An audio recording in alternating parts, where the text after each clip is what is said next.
real success stories told by the people who lived them. We're going to have some guests on this show that everybody knows, and we're going to have guests on this show that nobody knows yet. One by one, Nick Hyder is adding hits to the hit streak. Blessings, folks. Welcome back to another episode of the Hit Streak. I am your man, Nick Hyder. And folks, joining me in the Hit Lab today, I've got an extra special treat for you. And as I introduce this guy, I'm going to have to take a few extra breaths. I need an oxygen tank because he's got so many things, a laundry list of accomplishments that this young man has accomplished. Folks, check it out. You would have seen him on stage with country artist Jason Aldean for the last 24 years, playing stadiums and arenas and amphitheaters across the world. He has played on over 30 number one singles. You've seen him on television. He's an actor. He's an author. He's a podcaster. He's a speaker. Folks, welcome to the Hit Streak, Rich Redmond. How we doing, baby? What is up? Thanks for having me, man. I love this place. Great energy, great facility. Got the cold brew. Love your team here. Got your son here, man. He's a killer drummer. Woo! Thank you. Yeah. Thank you. Well, man, we got a great show planned for you folks today, and because we do have such an accomplished musician in the building, I had to bring in an expert with me to make sure that I did my job appropriately. So I brought in my MVP, my main man, my son, Ethan Hyder. Ethan, say hello. Hello. Your job was done very appropriately. Just saying. All right. That's the stamp of approval. Nice. There's the first hit, right? So Ethan's going to be studying everything we're talking about, and he's going to put some questions together towards the end of our show. Does that sound good, E? Sounds very good. All right. Well, Rich, we've got a lot to talk about, man. We got a lot to talk about. And most recently, it was one of the coolest things. We're watching, I believe it was the CMT Awards. Yeah. Just not long ago, a few weeks ago. And there you are on stage with some of the biggest and best names in the history of music. It's crazy. Right? So, can you name, who was all the people that were on stage with you? I know the first person that stood up to me was Slash. That was holy cow. Yeah, well, it was amazing. It was kind of like an all-star band, and Chuck Leavell has been the band leader for the Rolling Stones since 1983. Yeah. Kind of headed the whole thing up, and there was Warren Haynes from Government Mule. There was Slash, Billy Gibbons from ZZ Top, Paul Rogers from Bad Company, Cody Johnson, who's this great new talent we love. And then our background vocalists were Wynonna and LeAnn Rimes. It was pretty great. And then my buddy Ethan played the bass. So it was awesome. It was an awesome time in Austin, Texas, man. And you were so not only did you just play for that song in that moment, but you were the drummer for the entire, you were the house drummer for the entire show. Is that right? Well, no, just for that performance, but it was kind of it was a tribute to Lynyrd Skynyrd and them losing a member. Yeah. And so it was kind of a poignant moment, and it was a big celebration of life and this legacy of music. Pretty incredible moment. Yeah. I know when they're picking the musicians for something like that, I know that there's a very long list of really awesome guys. So this being selected for something like that is really what an honor, but they're a way to pay homage to all the things you've accomplished and just where you're at in your game. You're in your prime right now, right? Well, it's about the power of relationships, and so my friend John Hamlin is such a bigwig at Viacom, and he was essentially the producer of the show. So he called me and asked me to do it, and so I was just you can't have enough friends. It's not who knows you, but what's the saying? It's not who you know, but who knows you. It's you can't have enough friends. That's right. You can't. You can never shake enough hands. What's the contacts lead to contracts? That's how, you know what I'm saying? It is, right. but just like anything else, relationships are a currency. Yeah. And, money only makes money if you know what to do with it. Right. Sure. And so it's the same thing with relationships, just knowing people's part of it, but it's what you can do for them, what they can do for you, all that. Right. I've never met a stranger. I'm lucky. I'm a people person. I get that from my parents, and that's why, man, the pandemic was so rough on me because I wasn't seeing my friends. It was a crazy, crazy time. So I am so happy to be back, at it deep. I feel like this year we are just back to normal, and it's been such an amazing year of all the different things I do. Have all been happening this year, which is awesome. Well, man, so you're doing, like I said, author, podcaster, speaker, all those things. Like when you guys are on tour, you're on tour for a lot of the year. So talk to me, like one of the biggest problems I see with business owners, entrepreneurs is like they don't know how to manage their time. Like that's a big struggle. That's a big struggle for a dad with 2 kids, right? Right. And if I didn't have my wife, it would be an absolute train wreck. So what are some of the things that you do? Like how do you manage your time? How do you keep it all separate?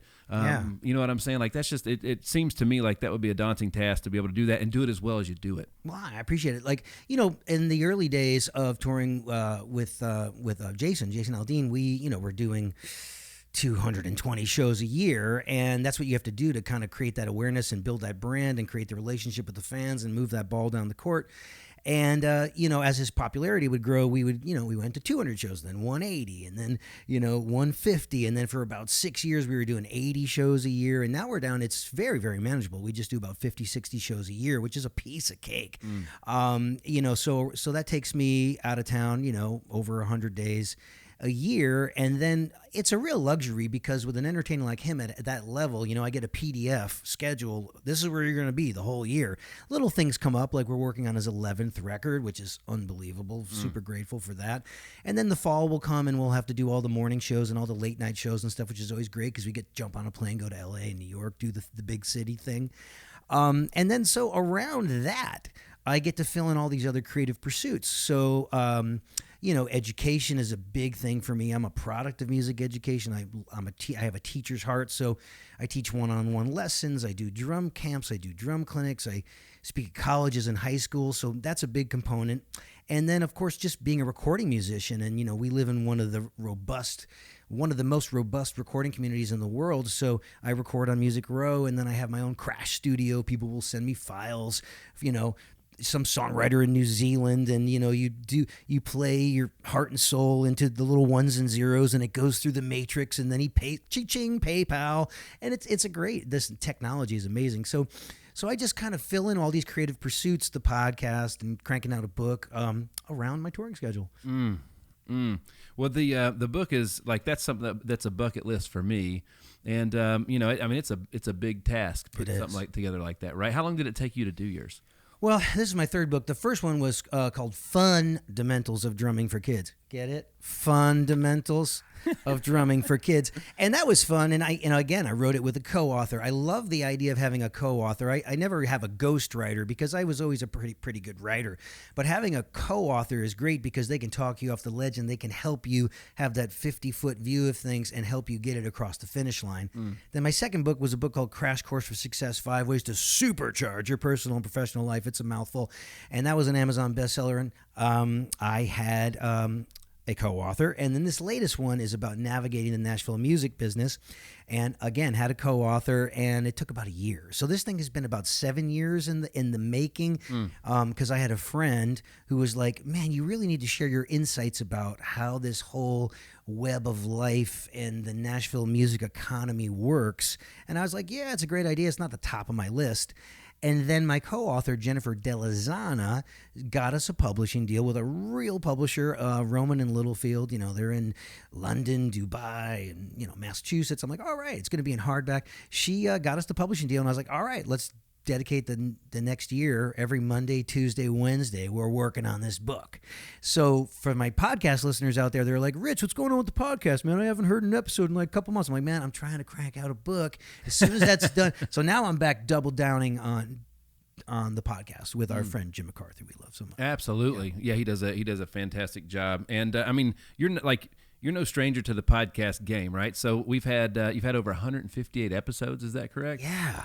Like that is an accomplishment in itself. I know that we are about to shoot our 100th episode. It's every Tuesday like clockwork. A new episode comes out, and before long we're going to be doing two. We're going to be releasing 2 a week. That's the next step. But dude, 158 episodes, all those tour dates, the book, the speaking engagements, all the session things. Like you're a busy boy.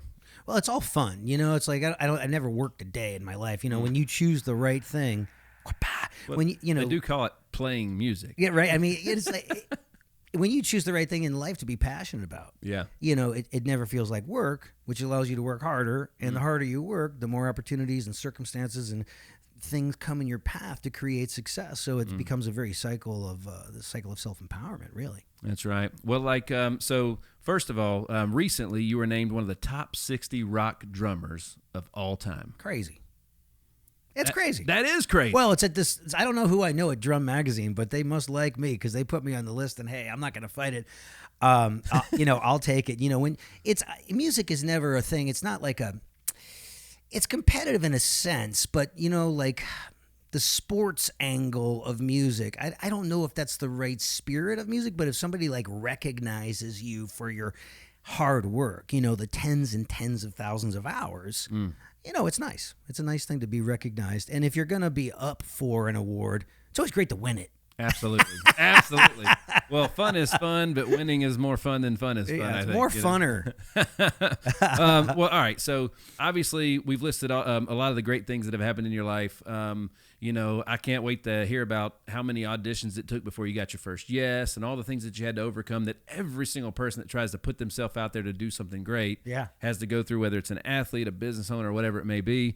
So let's just take them back for a minute and catch them up to how you became touring, like playing in front of millions of people per year in the biggest venues on the planet, for one of the biggest acts, recording for all these amazing folks. And folks, check it out. I'm just going to read you a couple of folks in which you might have heard Rich perform or play on their record. Ludacris, Kelly Clarkson, Carrie Underwood, Bryan Adams, good gracious, Bob Seger, Slash, Warren Haynes, Billy Gibbons. I mean, it goes on and on. Brooks and Dunn, LeAnn Rimes. I mean, these are Hall of Fame people that you're tied to now forever. I love it. It's nice to be part of that musical legacy. And I have to, of course, thank our friend Jason Aldean for a lot of these relationships, because through my tenure with him, that's how we did a Crossroads special with Bryan Adams, and then we did a Crossroads special with Bob Seger, and then Ludacris would join us for the CMTs, and then we have a radio hit with Kelly Clarkson and Carrie Underwood. So through that relationship with Jason, this 24-year relationship,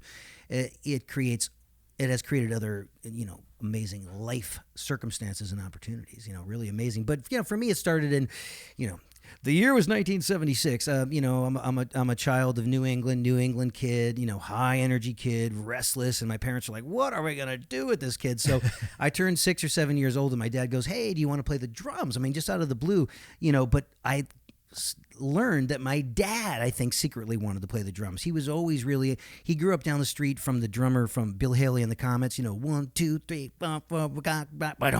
so he grew up down the street so I think he always liked Gene Krupa and the big band drummers. So I think he always wanted to play the drums. So he's like, let me live out my rock and roll fantasy through my son. So my parents got me lessons. You get the Blue Sparkle snare drum and the Joel Rothman book, and they give you some sticks, and you work on the thing, and they're like, hey kid, we'll get you a bass drum and this crack cymbal. And I'm playing along with Kiss records and Queen records, and I had the bug. And my teacher, Jack Berge, he told my parents, he said, hey man, this kid's got the thing. He's so young, he really needs to stick with this.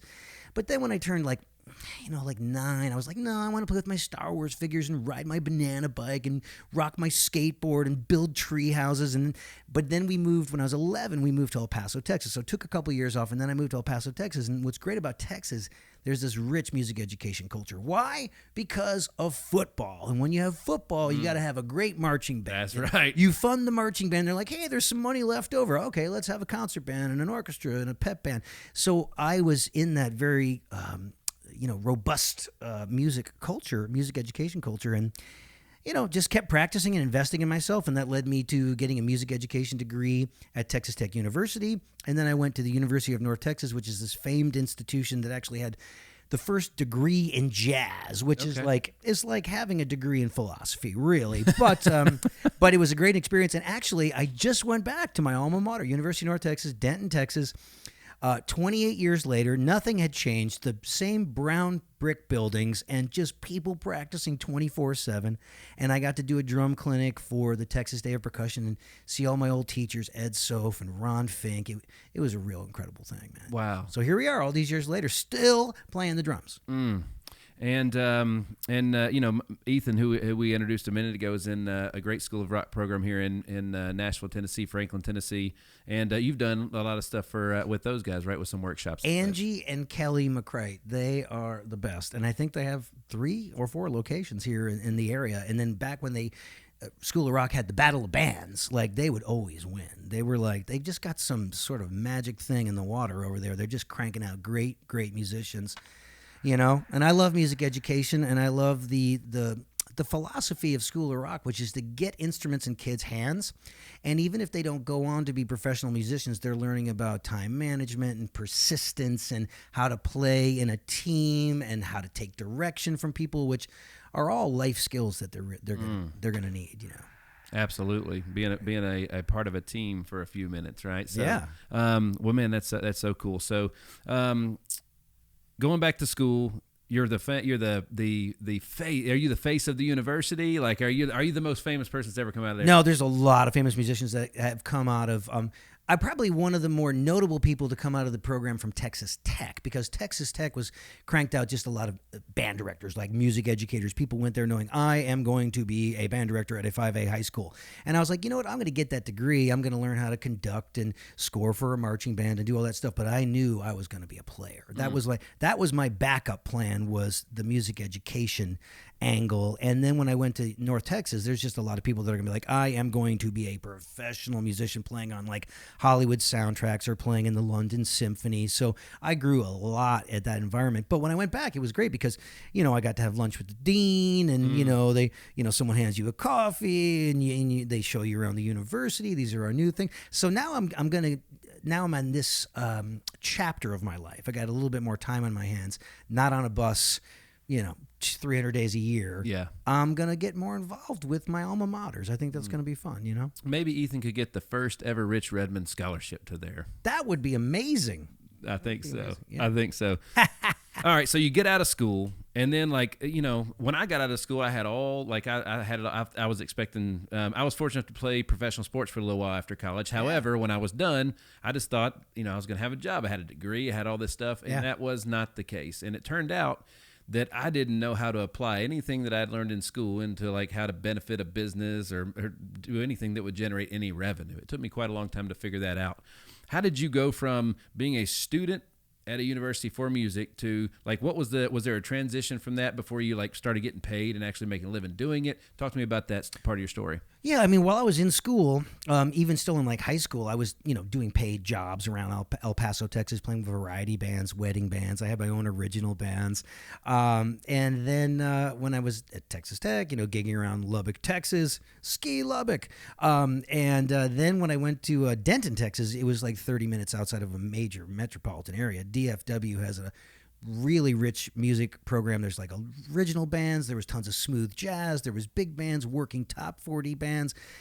A lot of stuff going on. So that was cool. But I also realized that in a city like, Dallas, there's a glass ceiling, so really there are really only 3 places that for a musician to take their career to the next level. Right. You kind of have to go to the watering hole where other musicians are and tastemakers and decision makers are. And that's New York, LA, or Nashville. And a lot of people will say, Austin, Miami, Chicago, Seattle, those are great and everything. But I plant my flag and say those are still tertiary markets. I really feel like, those are the 3 cities, and now it's really coming down to Nashville. Everyone's realizing, oh my God, it's so expensive to live on the coasts. Yeah.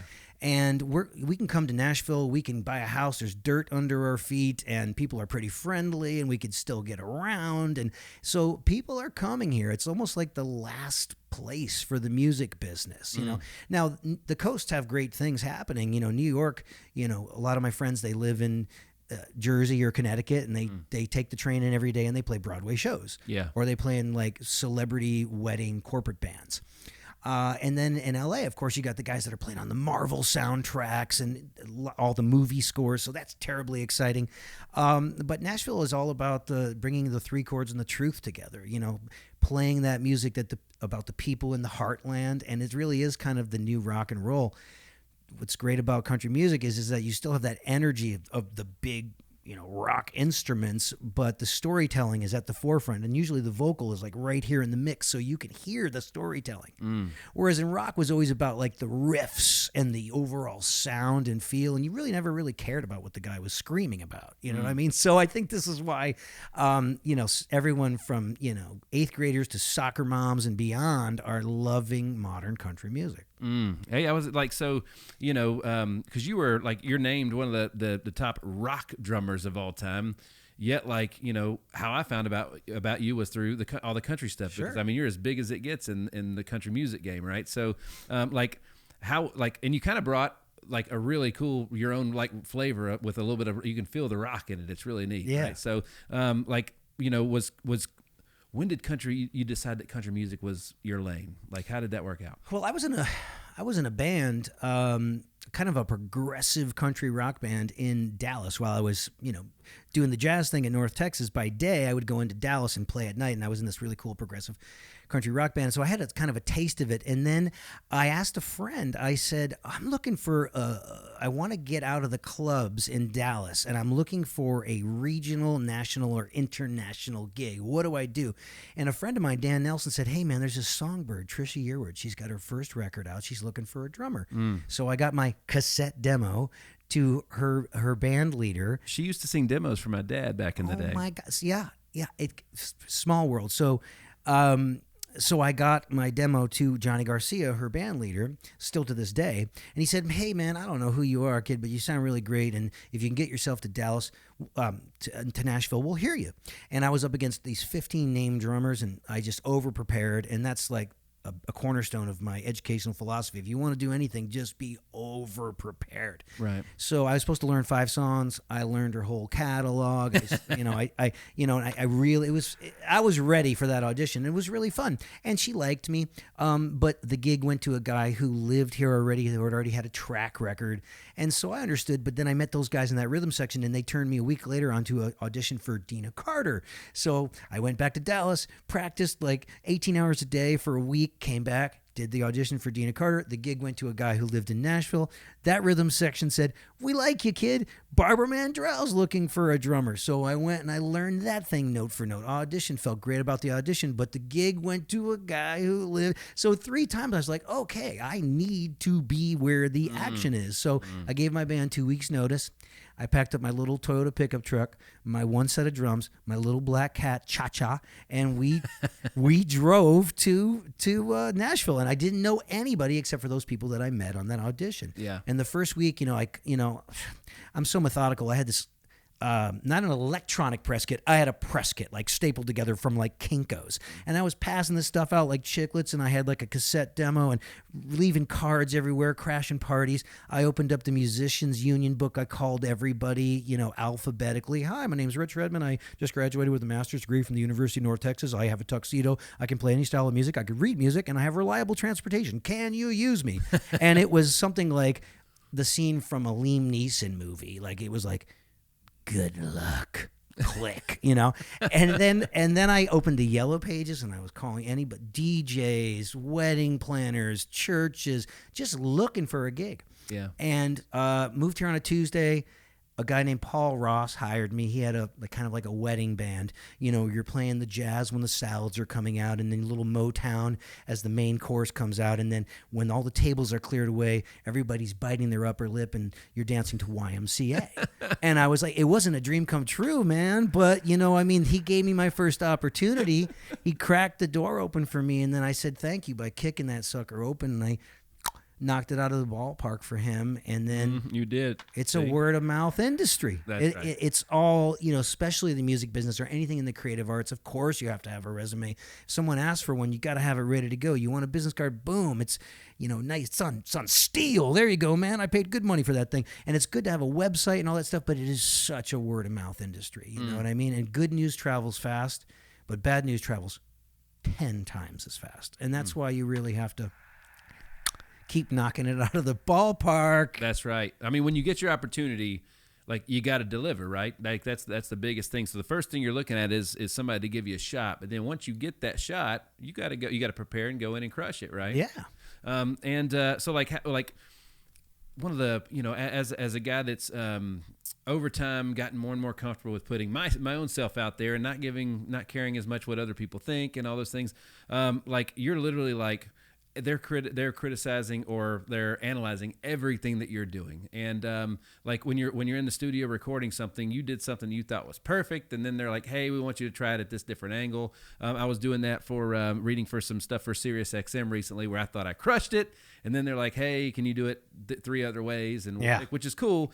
But like, again, you got to be really comfortable with yourself to do that. Was that something that was for me? That was, I had to think about it, I had to practice it until it became like just I was comfortable in my own skin doing those things. Was that natural for you, or is that something that you had to work on as well? As far as like putting yourself out into the universe, just knowing like, hey man, I'm going to this, and like when you get told no, like a lot of times if people get told no, they stop, it's over. For me, I always wanted to know, like when we're done today, I'm gonna say, dude, what can I do better? Because like when I started this show, I want it to be the best. I want Sirius XM to say, hey, we want to buy that show from you one day, right? Oh, so like that's like I didn't do it to do small. Yeah, I do it to do big. You were one of the first names on our list when we started putting our guest list together. Oh, that's exactly right. Go big. So obviously you were going big. Yeah, that takes a lot of balls. Well, no is a very, very sexy word, and to me, because if you are in the arts, you are a poet, you are a dancer, you're a screenwriter, you're a thespian, you're a voiceover artist, you're a musician, you are going to hear the word no 1,000 times, and you have to fall in love with rejection. And I did, because you will hear the word no, there will be doors that will be slammed in your face, there will be roadblocks, and you have to just dust yourself off and keep moving forward. And, my goal in life was, I was very clear. I wanted to find my Sting. I wanted to find my Bono. I wanted to find my Billy Joel. I wanted to find my Elton John. That was a young man named Jason Aldean. And it wasn't a traditional audition in the sense that we're going to hear 20 drummers today. They call it a cattle call, 20 drummers going, must get gig, right? And how can you tell 20 Nashville drummers apart? Everybody's operating at a very high level. It was basically, let's play these 5 songs, and if we dig Rich's vibe and the way he plays songs, and we all get together in a personal and professional way, he's got the gig. Yeah. And so it just came together in a very organic way, and just a bunch of friends just cruising down the highway making this thing happen. And I have to say, any professional accomplishment that I've had is because Jason is the kind of boss that lets me be me. He lets us be who we are. He doesn't micromanage. He might occasionally say, hey, man, at the end of the song, do that black boom. I want to hear that flam on the snare drum, right? And you give him what he wants, right? Because, he's the boss, right? Yeah. And so, but he doesn't micromanage. He was never like, you guys are going to have to dress in this color or look this way or sound this way. He just lets us do our thing, and he has faith in us. And he's like, look, I'm not going to tell you every day you're great. You got the gig because you're the best guy for the job. And that's why you're here. But you just have to earn that every day. You have to show up and deliver. And I have played, jet lagged, hungover, puking, just sick, and it's the show must go on. That's right. That's right. That's right. What is this? You don't know I'm asking this question, and you may not know the answer, but I bet you do. What's like, everybody's had that one moment where the snare drum head, they blew through the snare drum head, they dropped sticks and it was the last one. Like, what's the craziest thing that's ever happened to you in a live setting that that like should have thrown you off your game, but nobody out in the stands probably knew it happened? Oh yeah. Well, I'm such a Boy Scout when it comes to because for the first many years on the road, I was my own drum tech. So basically, you're setting up the drums every day, tearing down the drums every day, cleaning the drums, maintaining the drums, changing the heads. You're doing it all yourself, and it's a lot of work. It's about 90 to 120 minutes each way, right? It's just a lot. It was a lot of work, but I was such a Boy Scout. I had my tackle box with all my oil and my tools and my parts, and then you have an extra bass drum head like ready to go in case you go through that thing, and you got another snare drum that's tuned perfectly to that one, and I had this company I was playing previously, and the snare drum would always detune. So I'd play one song because I'm hitting these things, and it would go from like ging to like, and I'd be like, Jason, tell him a joke, tell him a story. And Jason's not really a talker. He just likes to go bam, bam, bam. So I'm feverishly tuning the snare drum after every song, that doesn't happen anymore. But yeah, usually, I'm so prepared for those, like you crack a cymbal and you're just like, tell him a joke, Yeah. But has anything ever like fallen over on you? Oh God, yeah, things fall over. And thank God I have my friend Johnny now. I've been working with Johnny for 11, 12 years. John Hall, he's my drum tech. We've been around the world together. And he's got my back, and I'm like, Johnny, and he's up there making it happen, so I can just concentrate on executing and emoting and doing my job, which is incredible. But sometimes like you'll lose one side of your ears, and you're playing with clicks and stuff. And you're like, oh my God, if this other side goes out, it's going to be bad, But we've also done television shows sometimes where like our road manager was like, oh, don't worry, it's not live, Well, if something happens, we'll fix it.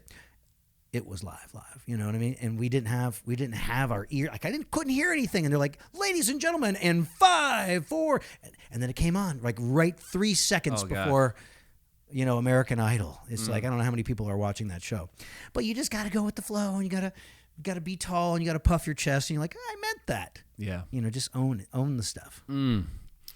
That is fantastic, and like, so there's a cool factor that you kind of bring to the. So 15, 20 years ago, there was a guy that always stood out to me. His little bald head with the sunglasses was Kenny Aronoff. Yeah. Like, he just made it cool to be a drummer. And growing up in the business as a teenager, watching my dad do all these sessions and stuff, like the guys in the studio, they didn't look like rock stars. They looked like librarians. You know what I'm saying? These are the best in the world. Yeah.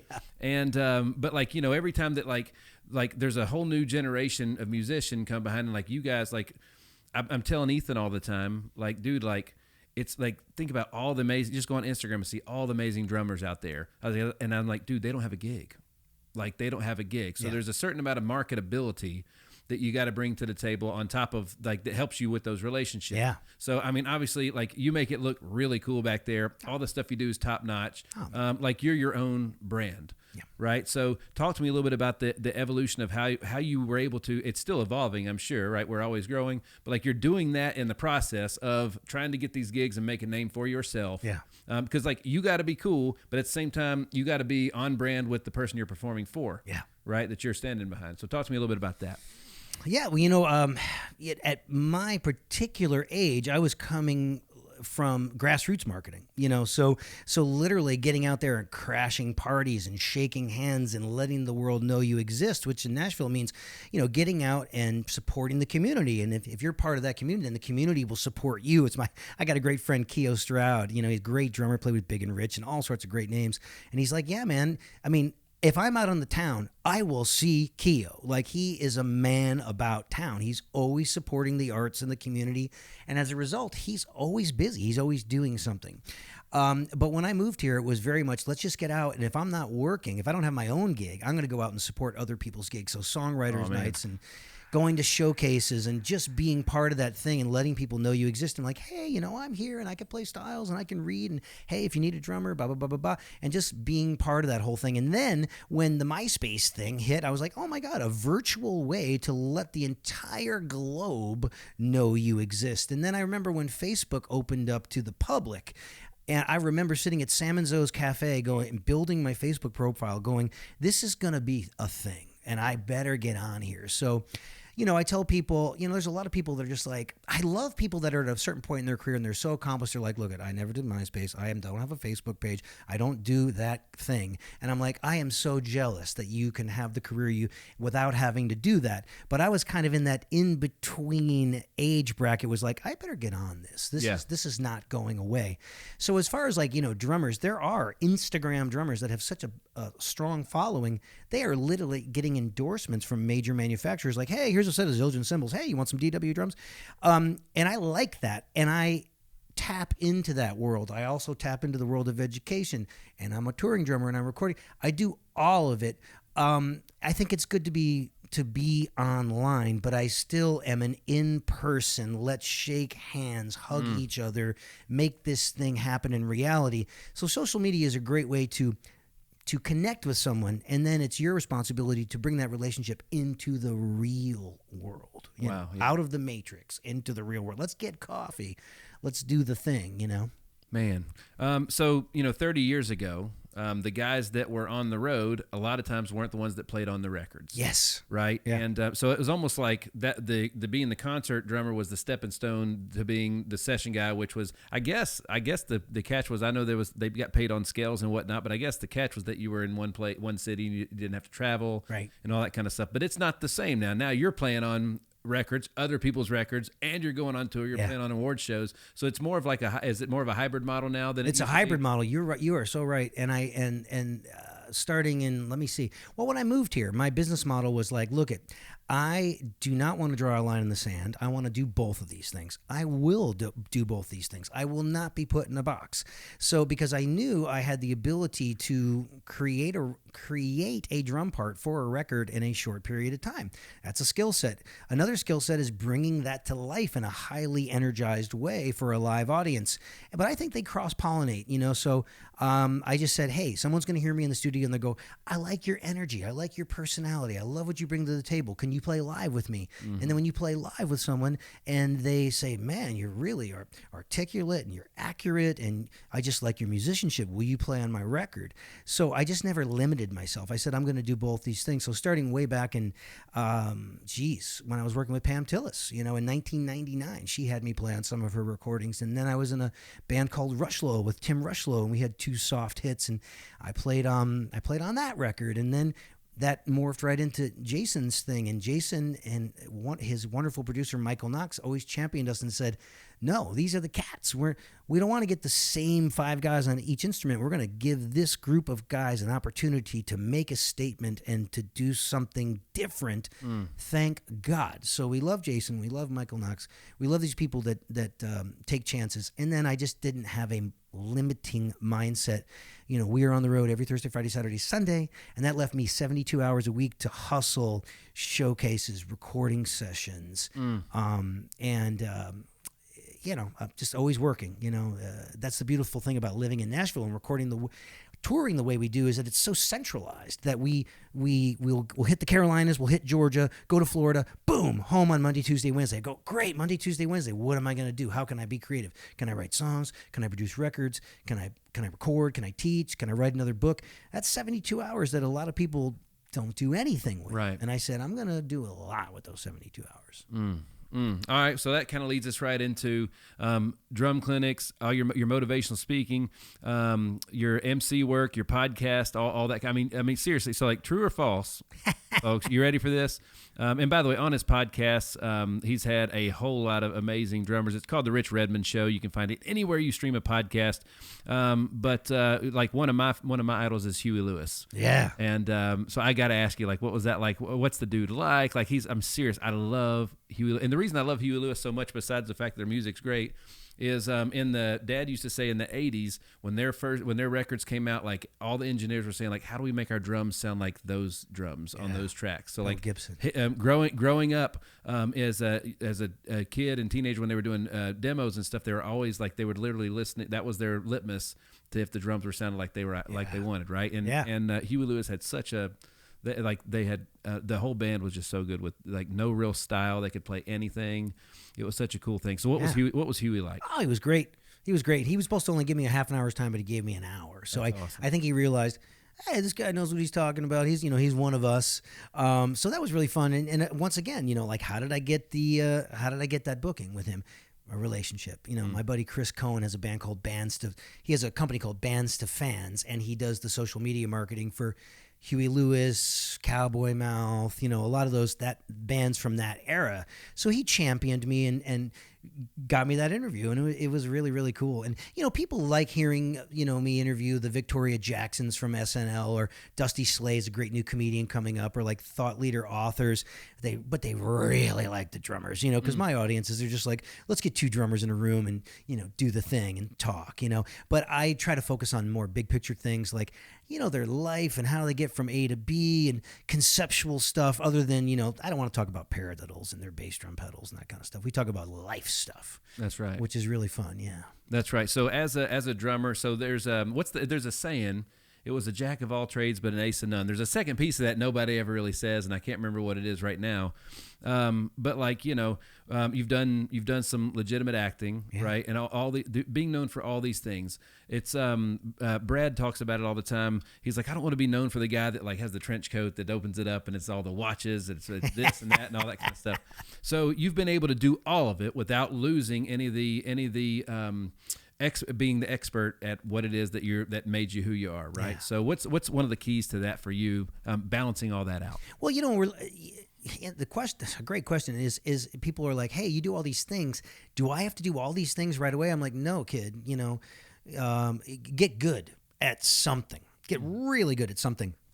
And then when you're really good at that, it creates a little bit of a trust factor with people, and you have a little bit of notoriety, and you can build upon that. So for the first, I don't know how many, 30-something years, if not longer, I was just drums. I want to be one of the best drummers in the world. I want to buy a house. I want to tour the world. Do that thing. And then that gave me the permission, since I have a teacher's heart, and I have my master's, and then I started cranking out books. I was like, okay, do that thing. And then, a friend of mine, Anthony Grady, saw me doing a drum clinic, and he goes, man, there are some really amazing, positive, high energy, useful takeaways here for corporate America. I want to get you a speech with Cisco. So once again, a new friend championing me, went to Cisco, went to bat for me. I went and did a great job. That led to 12 other bookings with Cisco. Wow. And then, Cisco's like, oh yeah, Rich is great. And then that led to Hewlett Packard and Microsoft and Johnson & Johnson. And this is a drummer. This is a drummer. So I'm thinking, like, I always knew I'd be a motivational speaker somehow in my guts, because my mom always had this amazing library. She had all the Napoleon Hill and all those Zig Ziglar. And she was like, Rich, you need to read these things. And so I did. It got into my DNA. And so I said, well, how can I bring something else to the motivational speaking game? Because you see a lot of speakers. I've seen a lot of keynotes, and a lot of times it's a guy going up there with a clicker reading PowerPoint. Yeah. And I'm like, what? I thank you. So I don't use the PowerPoint. I go up there and it's like, I tell people, like, well, what is your event like? Well, there's drums, man's first instrument. People love that. People respond to that. That's right. Right? There's comedy, there's crowd interaction, there's storytelling, all with like really positive takeaways and the speech is totally customized to that business, to that audience. So you put it all together, it's like Sebastian Maniscalco having lunch with Tony Robbins with Animal from the Muppets. And so that's what I'm trying to do, is promote that as my keynote. And then I'm getting to know these people at these agencies, and they're like, hey, you want to also MC?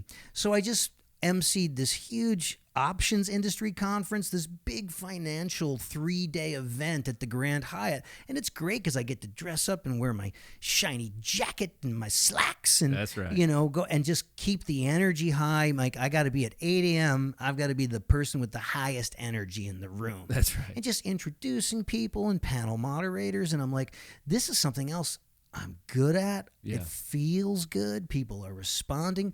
I'm going to add this to my bag of tricks. And I love it. And so Nashville is like, the convention center is booked like 4 years out right now. It's such a hot market. I'm like, and I live right up the street. They don't have to put me in a hotel. I just drive my car right up to the gig. They put the lapel mic on. I'm ready to go. Right? Yeah. But I just say, tell everyone to be fearless. If you feel like there's a natural skill set that you have, go out there and work it. Tell people you do it, and try to find those true believers, those people to champion you. When I started acting in 2015, I had a lot of trolls and a lot of haters, and even some people that I would consider dear friends or colleagues that were just like, what is Redmond doing now? Can't he just be happy he's playing with one of the biggest entertainers on the planet? It's like, if you have a pull, something the universe is telling you to do something. I was like, you know what? I've always loved sitcoms. I want to go figure that out. How can I create a character, break down a script, hit my mark, do the thing, something that's not drumming. I've been doing drumming for 40 years. And so I went out there at great expense, and I was around all these people that are professional waders, and they are, swimming with the sharks. I said, I'm going to go out there, I'm going to swim with the sharks, because I could study acting in a strip mall in Smyrna, but I think I'd rather go to Hollywood, California, where people are incredible at what they do. Yeah. So that was a great period of my life, and I was able to get myself into 2 horror films. I got to act with Christopher Maloney, the brawny dude from Law and Order. That was like, hit your mark, Rich. Say the lines, and I was able to do it, and it was a really cool thing. And I look back and it's like, all right, man, if nothing else happens, you went to Queens, New York, and you acted with Christopher Maloney.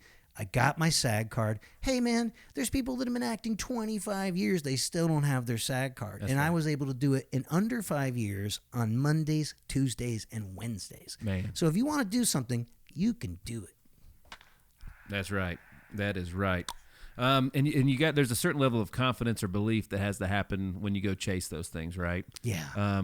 Because what you believe is fact most of the time. As a matter of fact, every limit that any human being has, they set those limits on themselves. Nobody gave them those limits; they gave them to them, right? Yeah. So just like Blaine Bishop said, he's 5'9", he shouldn't have been in the NFL. His price was just different than others to get there, right? And you were talking about how tall are you? 5'7", but I tell everyone 5'8". 5'8". Well, today with the Doc, he's wearing the Doc Martens, folks. I mean, this is legit. Hey, one time I auditioned for a part on The Young and the Restless. Okay. And I went through, CBS right there on Fairfax, walked through the door, had my lines. I was ready to do this thing. I was supposed to be 5'11". So I got these actor shoes where you can't tell, but they're like Gene Simmons, Paul Stanley boots. Yep. But you can't tell. It got me up to 5'9". So I do the audition. The casting director is like, great job, Rich. Thanks for coming in. But how tall are you? I said, 5'9". And she goes, you're supposed to be 5'11". I'm going to keep you in mind for next time. We'll see you next time. She was very encouraging. But, I needed to be 5'11", man, but I tried to make it happen. That's right. You got to try. You got to try. Well, so I kind of wanted to leave the last, I got a couple more questions for you, but I wanted to leave the last part of the episode besides Ethan's questions. Ethan's a killer drummer. Thank you. Can I tell you a funny story? Absolutely. If you're looking at this little red spot on my head right now, is that you sent me this video of Ethan playing Rosanna, and he's like killing it. It's very challenging. And so I was sitting there watching it while I was flat ironing my hair. Psst, I burned my head, man. If there's any aloe vera in the house, I need some aloe. It's great, man. So it's I'm glad to hear somebody else has to do work to get their hair to look the way that it looks, because that's a thing around my house too. Is mine don't look like this when they get out of bed. It's not even. Is there a flat iron involved there? So there's a straightening brush, absolutely, a heat straightening brush, nice. and a whole lot of treatment. I like that. During COVID, I really experimented with my hairstyle, but I'm back to this. This is like, I got to do this. If I show up and people don't see this, they're very confused. I had short hair until I was like 35 years old, and I thought, I might not have it too much longer. You never know. So there's stuff I want to do, I better do it now. Yeah. So it was a way to change. So Bobby Pinson, when he was in here, told a hilarious story about the job that he had before he started making money in music was delivering pizzas, and then how he got fired because he was eating off of somebody's pizza that he was delivering and got busted doing it in the parking lot. So it's a hysterical story. So talk to me about, what were some of the worst jobs that you did while you were trying to figure this out? Oh, when I was here, when I first got here, I waited tables at Pargo's on West End, which is now a Walgreens next to the Bookstore. And that was rough because people were not tipping, man. That's hard work. I think that anybody ever in life should do at least a week as a waiter. Everybody should wait tables. I agree.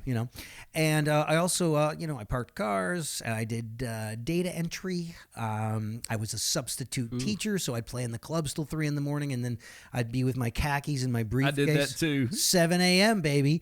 So I got to learn all the neighborhoods in Nashville because at when we had landlines, it would call you the night before, be like, we have a job at Paragon Mills Elementary. It was just this pre-AI voice, the right? worst. And you're like, okay, so now I got to get up at 5:45 in the morning, do the thing. Did that.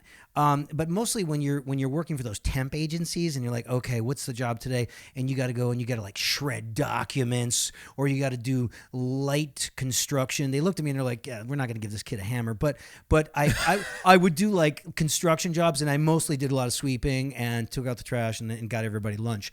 But it's I am not cut out for that stuff. But I just knew, hey man, this is a means to an end. That's right. Sometimes you have to take a step back to take a step forward, because here I am, I'm one of the top drummers in Dallas, Texas. Texas, and I come here to Nashville, Tennessee, no one cares what your accomplishments are. They're like, show us what you can do here. Yeah. Prove that you are a part of this community and you could last at least 2 years. I say, look, you're not a Nashvilleian until you're here 2 years.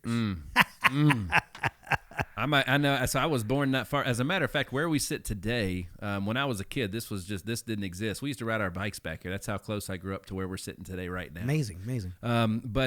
So the everybody's got those stories about those jobs, but the bottom line is what it takes is what it takes, and it's different for everybody. It's different for everybody to get there. The timeline can be different, but if you don't quit, you still got a shot. Right. Yeah.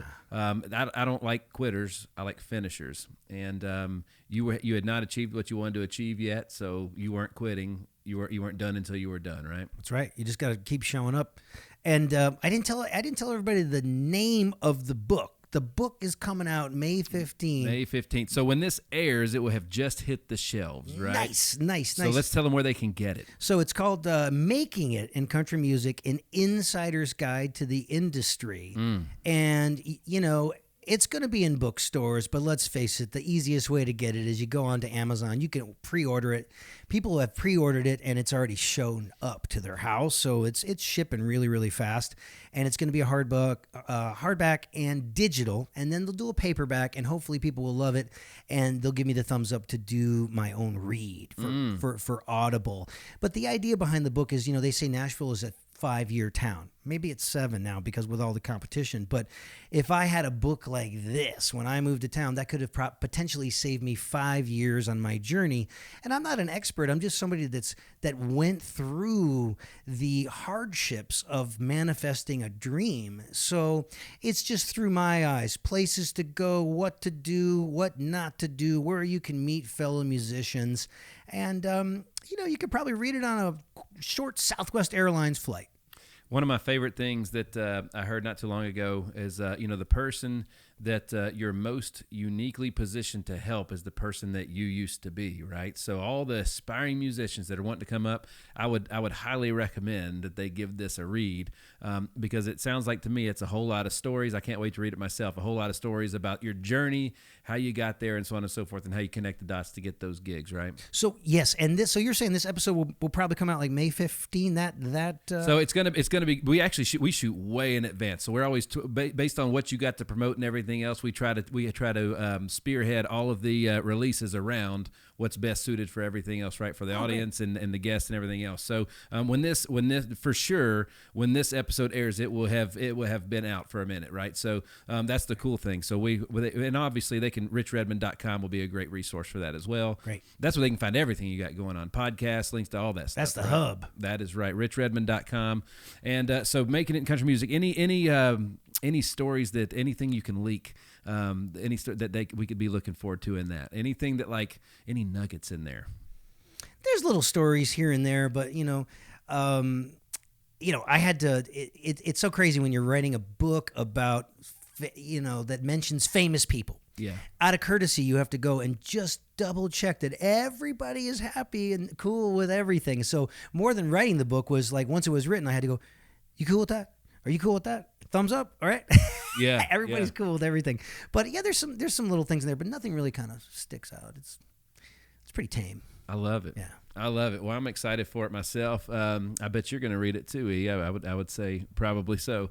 So some of the as a drummer, who are some guys that influenced you big time that just absolutely stood out that we could, if we thought about it, we could probably hear when we listen to you play today? Oh God, well, the rock drummers from the bands. So the Stones, the Beatles, the Who, the Led Zeppelin, all the bands, all so your Bonhams, your Charlie Wattses, your Ringos, your Keith Moons, and then going back to the guys that influenced them, your Carmine Appices, and then before them your Gene Krupa, Buddy Rich, and then going all the way back to the early guys and the big band drummers. So there's two types of music, good and bad, and even with the bad music, you need a great drummer. So there's always job security for drummers, but yeah, and then I love all the great studio drummers, and a lot of these guys that make all the hits here in Nashville, your Eddie Bears, Chad Cromwell, Greg Morrow, Lonnie Wilson, guys, Paul Lime, guys that I looked up to, that I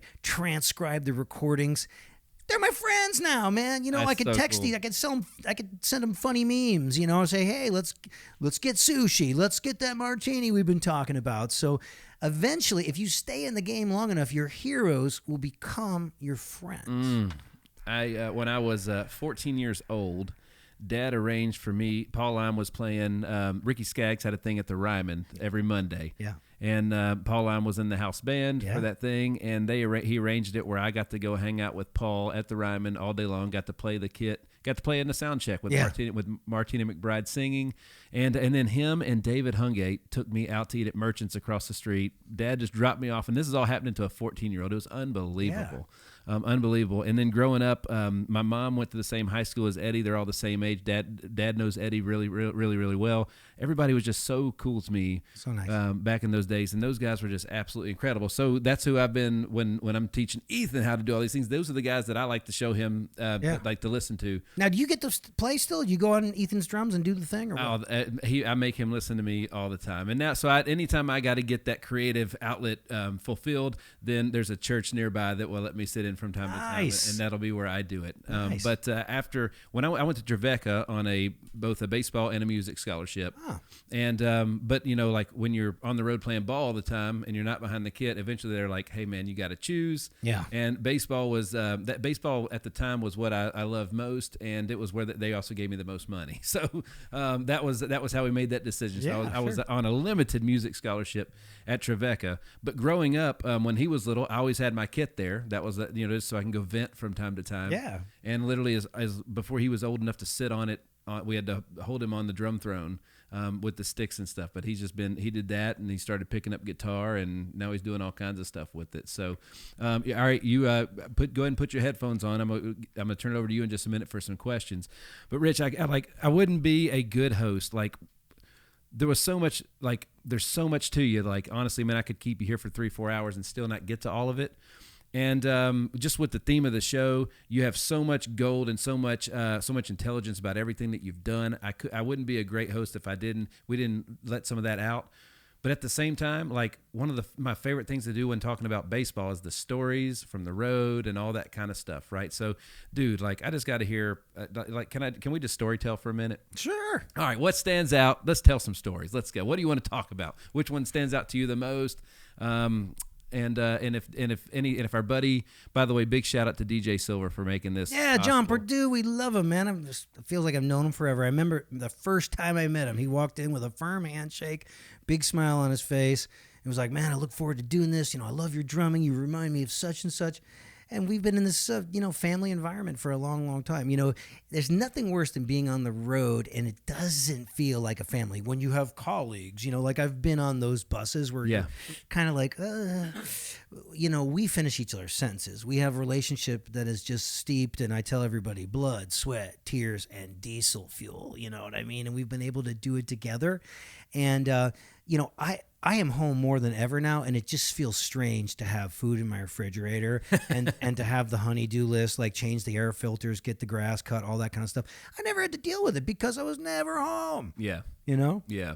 Well, what are some awesome stories that besides the one, and you can rehash the one with where you were on stage with Slash and all those guys just here recently at the awards show, but like, dude, what are some things that stand out that are just like, maybe it's the first time you played in your first stadium. You know what I mean? What would that feel like? The roar of that crowd. Yeah, that's a different sound, man. Well, we did a stadium tour in 2015 with Kenny Chesney, and that was amazing because we played, I think, 11 NFL stadiums, 80,000 people a night. I mean, what is the math? That's like almost 1 million people or something. Yeah. In 11 shows, and I'm so glad that my drum tech snapped a picture like doing Lambeau Field or something. I was like, oh, thank God, man. I got to blow it up, put it on my wall. But a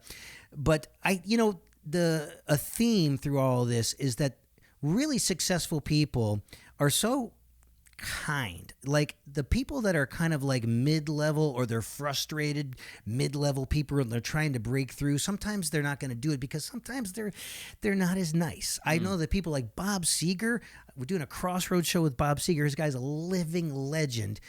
Firm handshake, looks you in your eye. He knew my name. He was like, I love your guys' music. He was so kind to everyone. I'm like, he doesn't have to be that way, but he right. was. And Bryan Adams, same thing. Nice guy. We did the CMT awards out on the street, and we did Heaven because Jason had that on his last record. So we did a Crossroads like 11 or 12 years ago, and then I hadn't seen the guy since.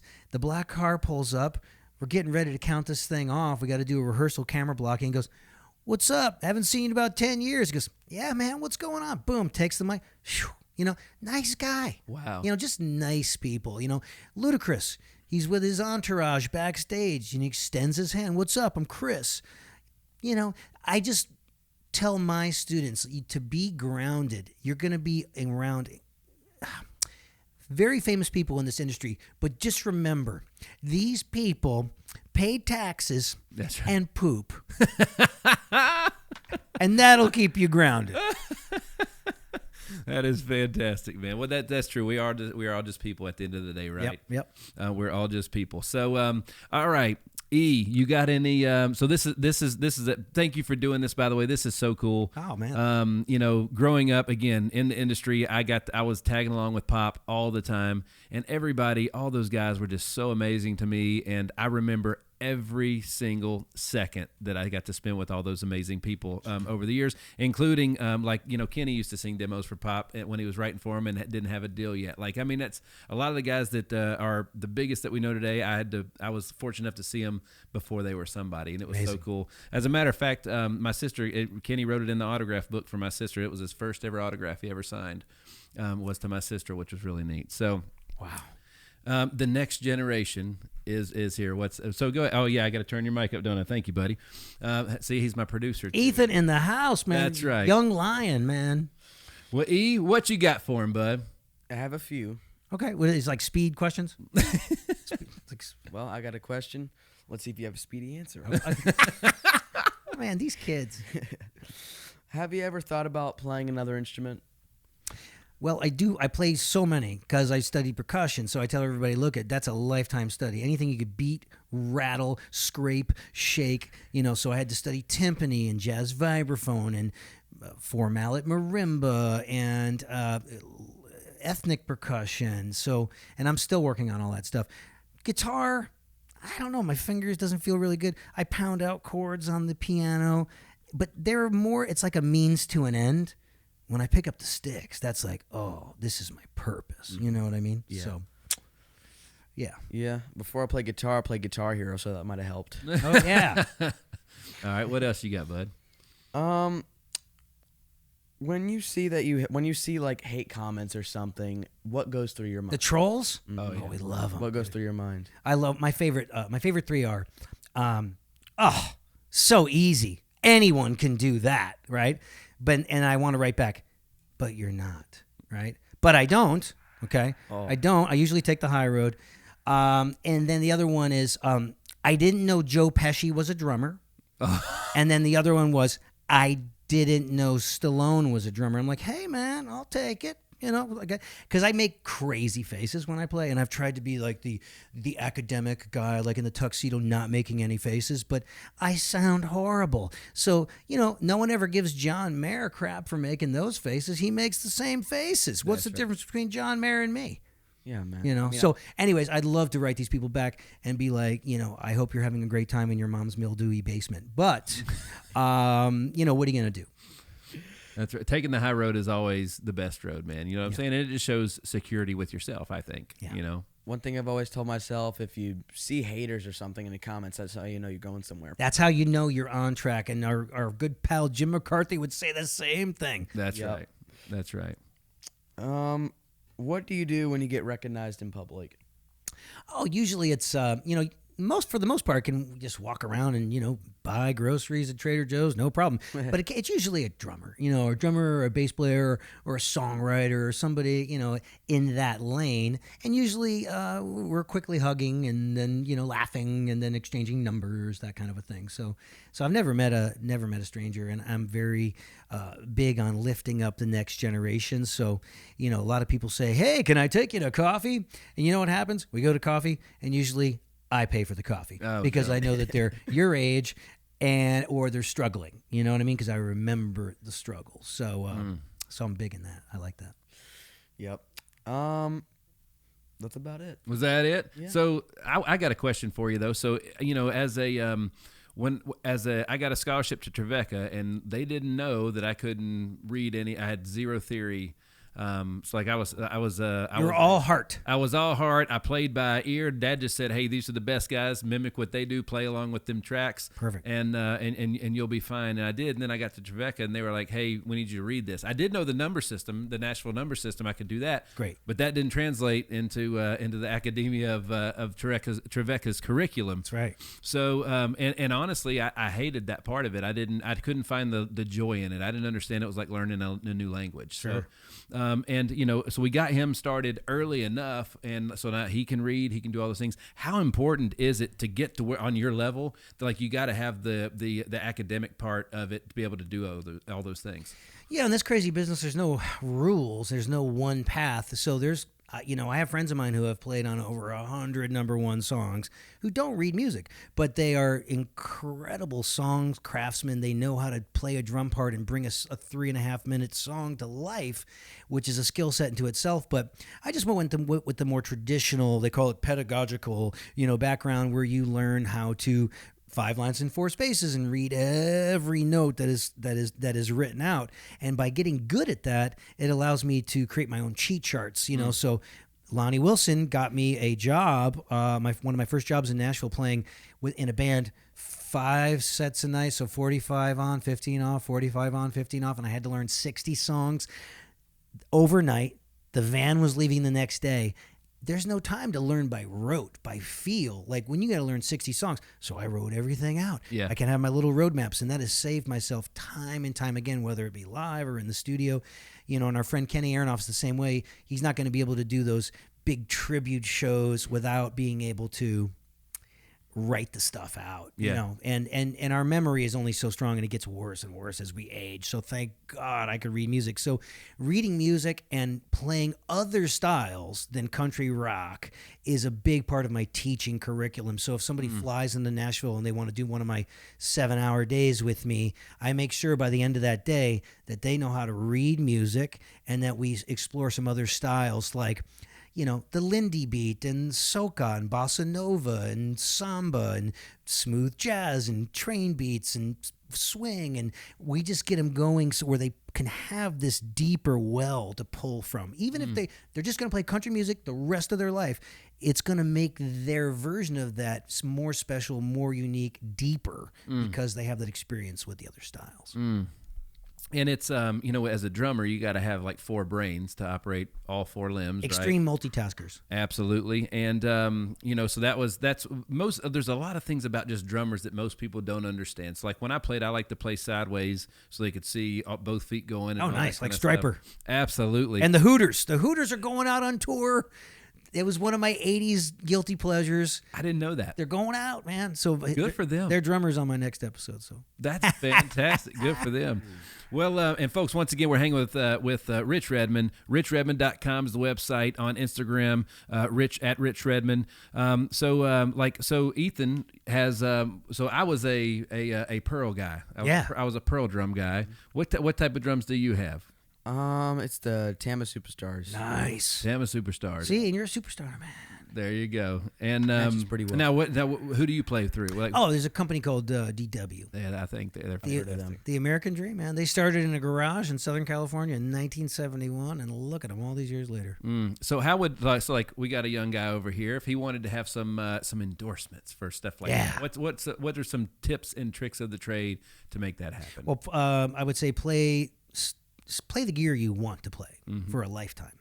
And then what these companies are looking for, it's this mutually beneficial relationship. So if you're playing in a circuit band, doing a lot of dates, if you're playing on television, if you've got tons of students, if you're recording, each one of these or all 4 are very helpful. You'll know when it's time to get the endorsement because you just have to have that exposure level. There's different levels, but I always played the gear I wanted to play, and I would just go to the NAMM show, and I'd be saying, hey, I'm playing with this guy named Jason Aldean, and he's doing great. We're doing TV. We got 200 shows on the books. We're like, all right, get a cigar. All right, kid, here's the sticks. And thank God because, I'm a tree killer. I'm an environmentalist, but, for a while there, I was 500 pairs of sticks a year. Wow. just with Aldean. Wow. So, but now I have my own signature stick, and I don't know what they're doing, but they dip it in some sort of a coating, and I get these metal drummers that are like, dude, I don't know what these sticks are made of, but I am the heaviest hitter, and I've had these things for a month. You know what I mean? And I'm like, wow, you're a metal drummer? They last for a month. Sometimes they last for a show for me, but yeah, that's got to be one of the coolest things is But no, getting your own model stick. it's pretty cool. Absolutely. Pretty cool. And so I think you got another question. What would you like recommend for like good sticks to have? I use Ringo Starr. He loves the Ringo Stars. Yeah. The Dave Grohl. Oh, the Dave Grohl Grohls. ones are really good. We got to try yours out for sure. Oh my gosh. How about Dave Grohl, man? Let's hear it for Dave Grohl. Absolutely. I mean, he's absolutely. not only is he an amazing talent that changed musical history 2 times. Yeah. He's just a nice guy, and I've seen him do things where like he hosted Chelsea Handler's show for like a week, and it's like this guy knocked it out of the ballpark. Yeah. He's just so comfortable in his own skin, and he's so approachable. Not a rock star. He's a rock star, but he's just the guy next door. He's more relevant now than he ever has been, and my like gosh, at his age, you're supposed to be on the other side of that, right? So, but not at all. Like he's like the face of rock and roll right now. It's unbelievable. That's your hero, right? Yeah. Come on, man, that's good stuff. Yeah. It's funny because they don't even read music either. Foo Fighters do not. No, I mean Dave. I mean anything he picks up, he's the kind of guy that if he picked up bagpipes, 20 minutes later, he'd be rocking them, dude. He's like, check out my kilt. But sticks are like, it's sometimes you want a nice general use stick that you can cover all styles with. Right. But then sometimes you're playing like a little jazz club. Maybe you want the Peter Erskine stick. Just they feel so great, And then you're playing, the big beat. Use my sticks. You know what I mean? Yeah. I know what Don Henley does. He had sticks. If he wanted a fatter snare sound, he just used the butt end. Stick. Yeah. Uh-huh. Those records from the 70s, we call it the baseball bat in the birthday cake. It's so great. That's fantastic. And so anybody that want to, are your sticks available for purchase on your website as well? Yeah, they're at finer drum shops everywhere. But let's face it, everybody just goes to Amazon.com. There you go. Amazon.com, you could buy all 3 of my books, my bass drum beater, my sticks, and then I have a 5.5 hour training program for drummers at drumminginthemodernworld.com. It's 120 high definition videos, kind of little my I don't know, my gift to the drumming community, sort of a legacy, because I don't have any kids, man. So I got to leave something behind when the worms are eating me. That's right. That's right. That's right. Well, Ethan's got some big plans for his YouTube, and I know he's going to do some of your covers. Great. On there, which will be neat. So. I want to see that. I'll repost them, man. That's killer. There you go. See, relationships. Hey, you sound great. Yeah. All right. So cymbals. What kind of cymbals are? What kind of a cymbal guy are you? Sabian cymbals. And they just believed in me. I've been with them since 2002. So that's cool. My first cymbals were Sabians back. Yeah. They had a lower end model that they sounded like tin cans, but the good ones, the higher end stuff they're brilliant. Everybody's making amazing stuff. I mean, you're not going to last in this industry if you're not making great stuff. So it's just potato. You pick what you like. Do you get to pick like the look of all your drums, the colors, and all that kind of stuff? I'm never the guy that's ever going to play yellow drums or purple. I keep it like black sparkle, red sparkle, black and red sparkle, black matte, black, piano black. So this year I'm, for 4 years I had the Darth Vader drums. They were the matte black, so masculine, right? And now this year I'm taking out the piano black, which is like the Steve Gadd look, just very classy, because I'm in that era of my life. I'm just going for classy. That's nice. There you go. You got anything else for him, man? Well, one thing is the cymbals I like to use. There's one cymbal that I really like. It's the ride we have on the left, the K. You could use it. Oh, the Zildjian K series. Yeah. You could use it to crash or ride. It's one of my favorites. Beautiful. There's so many versions and options when it comes to that stuff, isn't it? We got like Zildjian, and then I have the red drums with the blue snare. Red drums, blue snare, and you have the red heads too. Yeah, the red heads. Nice. It's like a wood fade out. It's really nice. I was married to a redhead, my first wife. Redheads. So it wasn't me though. It wasn't. And then the second wife was a brunette, and my girlfriend right now is a blonde. So blondes have more fun. So, anyways, that is what they say. That is what they say. Well, folks, once again, we're hanging with Rich Redmond. And I know you're going to be getting the podcast, filming a lot of stuff for that. So anything that you want to leak about anything that's coming in store for that? Oh God, I'm just gonna, I had Pink's drummer on, the Hooters drummer is coming on. I'll probably be calling Shakira's drummer, and it's just great to, just to talk to your friends about their journey and what they've got going on. People seem to respond to it. I'm still in that period where I'm trying, like, how can I get more downloads and how can I get a better sponsor and all that kind of stuff. It's there's a lot of noise out there. It's just a lot of noise. You got to figure out how to cut through. But it's not my main thing, so I don't lose sleep over it. Sure. Sure. Well, let's give a rundown and make sure all the folks know where to find you. So stay with there's a lot. It's a lot. You got a lot going on, dude. Congratulations. Oh, well, thank you. Congratulations. So the hub of everything is richredmond.com. Yes, sir. Right, but if they want the Rich Redmond sticks, Amazon, your website, all those places. They want to check out the podcast, future episodes, and all previous ones anywhere they can stream a podcast, pretty much, right? Yes, and I have the on YouTube if you want to watch it. Yeah, I personally like to watch. We like to watch them. Yeah, right? We like to watch them, and I can tell you, that's my workout partner over there. Yeah. And so we always listen to podcasts or we watch a show. We have a rock show that we're going back and forth with. He's flexing over there, and you should, because he's worked hard for those. Nice. 3 years, 6 days a week. He never misses. Oh, that's awesome, buddy. So he works hard, usually before school too, which not many kids will do that. Amazing. But anywhere you can stream podcasts or watch it, we're going to go back and rewatch all those while we're working out on YouTube. Yeah, the day it comes out, if we're working out, I'm turning it on immediately. That's right. That'll be good. Let's see. So we just got done on the CMT Awards. The book comes out May 15th. Making It in Country Music, an insider's look at the industry. There's probably 500 people on Broadway right now that are going to read it if they know it, where to find it. Get it, guys. Get it. I want to, give Stephen King a run for his money. That's what I'm talking. That's exactly right. Any acting things any auditions or anything you got on the forefront? I've been getting some some calls to, like, hey, you want to be the dad that goes to the ATM in a Citibank commercial, or do you want to play the drums in an antidepressant pharmaceutical commercial? And so the funny thing is that 7 years ago I would have been yes, and I'm just being a little bit more picky about things. Right. But what I'm really excited about is the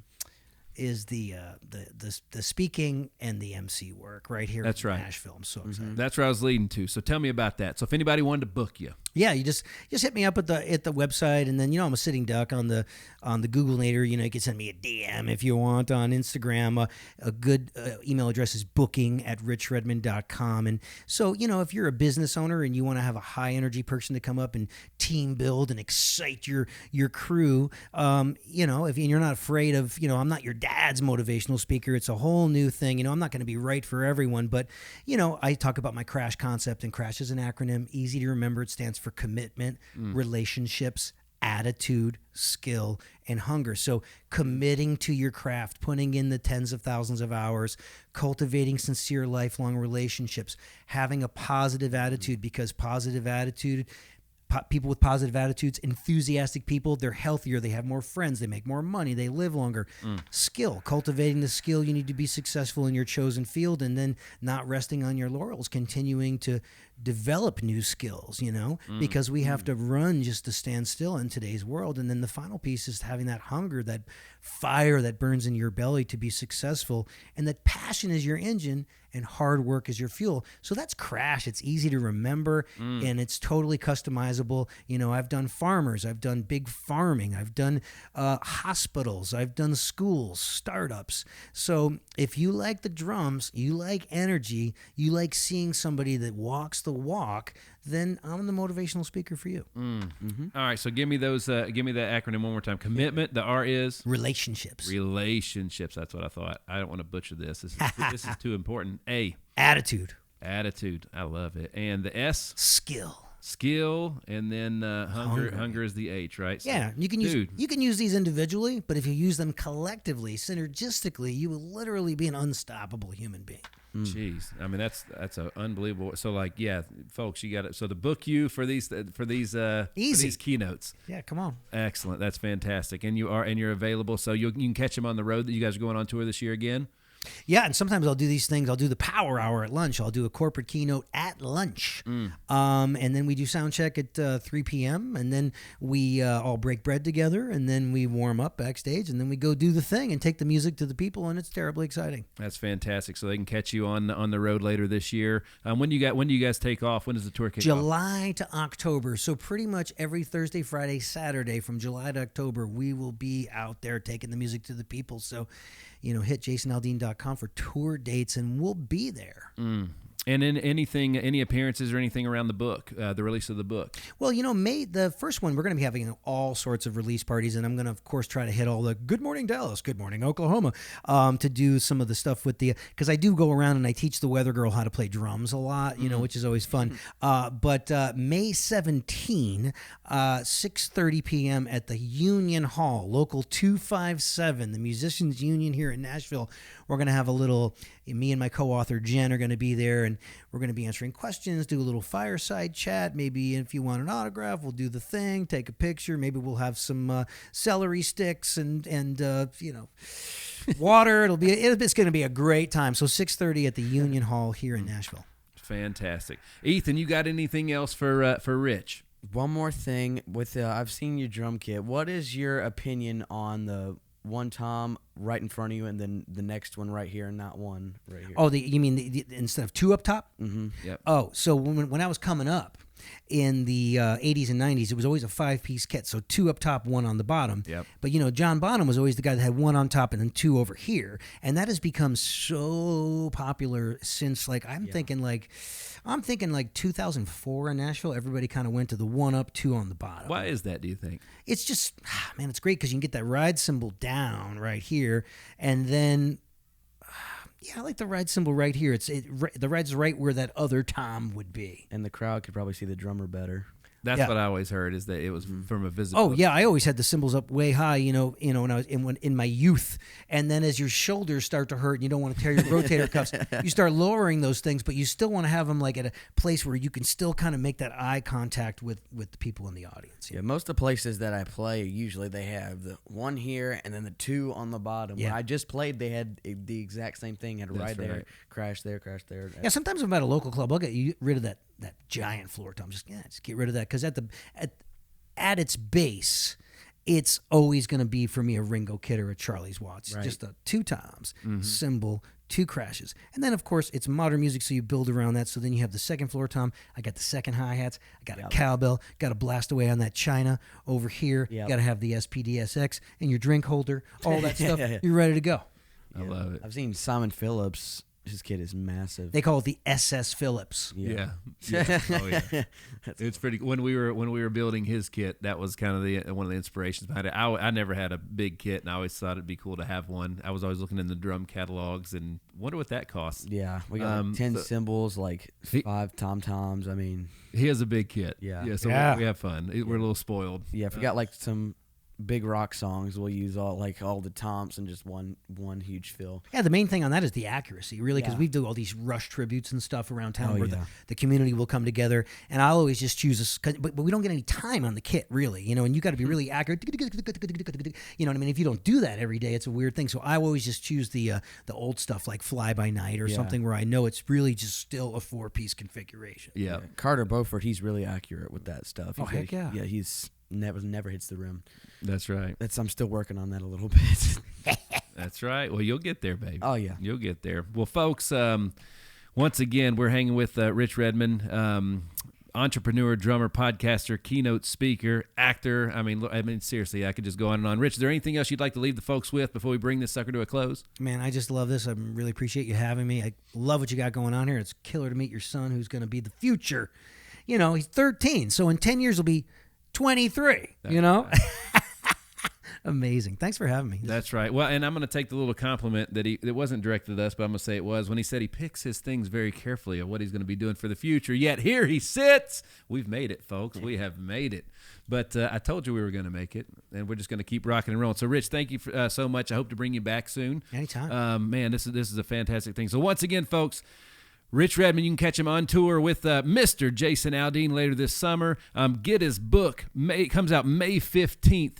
Amazon.com is a great place, or if you can't remember that or you don't have it, maybe Amazon don't like you, richredmond.com will be your fail-safe.